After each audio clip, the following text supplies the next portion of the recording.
ওয়াহেদপুর। প্রকৃতির অপার সৌন্দর্য, মানুষের সরল জীবনযাপন আর দীর্ঘদিনের সংস্কৃতি মিলিয়ে এই গ্রাম যেন এক জীবন্ত গল্প। দেবিদ্বার উপজেলার সুবিল ইউনিয়নের অন্তর্গত শান্ত, সবুজ আর ঐতিহ্যবাহী গ্রাম ওয়াহেদপুর। ভোরের আলো ফুটতেই মসজিদের আজানের সুমধুর ধ্বনির মাধ্যমে গ্রামের নিস্তব্ধতা ভেঙে শুরু হয় নতুন দিনের পথ চলা, যা পুরো গ্রামকে জাগিয়ে তোলে এক পবিত্র অনুভূতিতে। সকালের নরম আলোয় দেখা যায় গ্রামের কাঁচা পথে ধীরে ধীরে হেঁটে চলছেন মানুষজন। কেউ যাচ্ছেন মাঠের দিকে, কেউ বা বাজারে, আবার কেউ দৈনন্দিন কাজের উদ্দেশ্যে বের হচ্ছেন। এই কাঁচা পথগুলোই যেন গ্রামের জীবনের রক্তধারা, যেখানে প্রতিদিন গড়ে ওঠে মানুষের গল্প, পরিশ্রম আর স্বপ্ন। ওয়াহেদপুর গ্রামের বেশিরভাগ মানুষই কৃষিকাজের সঙ্গে জড়িত। সবুজ ধান ক্ষেত, শাকসবজির জমি আর ফসলের মাঠে দিনভর পরিশ্রম করেন তারা।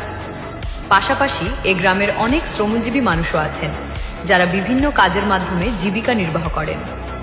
কঠোর পরিশ্রম আর সংগ্রামের মধ্য দিয়েই তারা গড়ে তুলছেন তাদের জীবন ও পরিবারের ভবিষ্যৎ। এই গ্রামের প্রাণকেন্দ্র হল ওহেবপুর বাজার। প্রতিদিন এখানে বসে নানা ধরনের দোকানপাট। মাছ বিক্রেতা তাজা মাছ নিয়ে বসে, সবজি বিক্রেতারা সাজিয়ে রাখেন টাটকা শাকসবজি, মুদির দোকান, চায়ের দোকান, সব মিলিয়ে জমজমাট এক পরিবেশ তৈরি হয়। ক্রেতা বিক্রেতা ডাকে মুখর হয়ে ওঠে পুরো এলাকা। বিকেলের দিকে দোকানের সামনে বসে চায়ের কাপে চুমুক দিতে দিতে গ্রামের মানুষ গল্পে মেতে ওঠে। এ যেন গ্রামীণ জীবনের এক চিরচেনা দৃশ্য। বাজারের ব্যস্ততা ধীরে ধীরে কমে এলে দেখা যায় মানুষজন তাদের প্রয়োজনীয় জিনিসপত্র কিনে বাড়ির পথে রওনা দিচ্ছে। কারো হাতে বাজারের ব্যাগ, কারো হাতে সবজি বা মাছ। এই দৃশ্য যেন গ্রামের দৈনন্দিন জীবনের এক স্বাভাবিক ও পরিচিত অংশ। শিক্ষার দিক থেকেও গ্রামটি পিছিয়ে নেই। এখানে রয়েছে প্রাইমারি স্কুল, যেখানে ছোট ছোট শিশুদের কোলাহলে মুখর থাকে চারপাশ। তাদের হাসি আর স্বপ্নে ভরে ওঠে গ্রামের সকাল। পাশাপাশি একটি মাদ্রাসাও রয়েছে, যেখানে নতুন প্রজন্ম ধর্মীয় শিক্ষা ও নৈতিক মূল্যবোধ অর্জন করে নিজেদের ভবিষ্যৎ গড়ে তুলছে।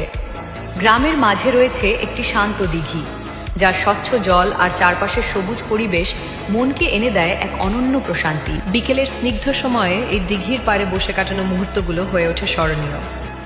ওহেদপুরের ঐতিহ্যের অন্যতম নিদর্শন হল ভূঁইয়া বাড়ি পুরাতন মসজিদ। এই মসজিদটি বহু বছরের ইতিহাস বহন করে আজও দাঁড়িয়ে আছে।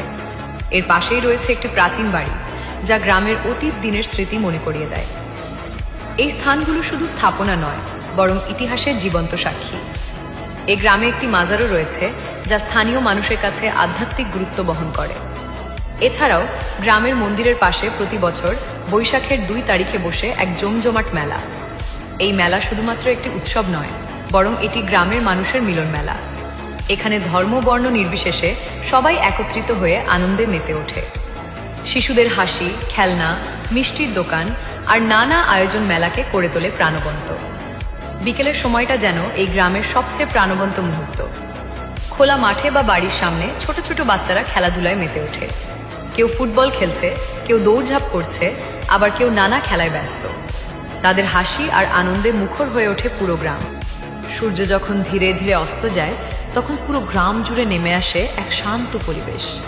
পাখির ডাক, হালকা বাতাস আর মানুষের দিন শেষের ক্লান্তি মিলিয়ে তৈরি হয় এক অনন্য অনুভূতি। এই গ্রাম ছোট্ট হলেও ভালোবাসা, সম্প্রীতি আর পরিশ্রমে গড়া এই গ্রাম আমাদের গর্ব, আমাদের প্রিয় ওয়াহেদপুর।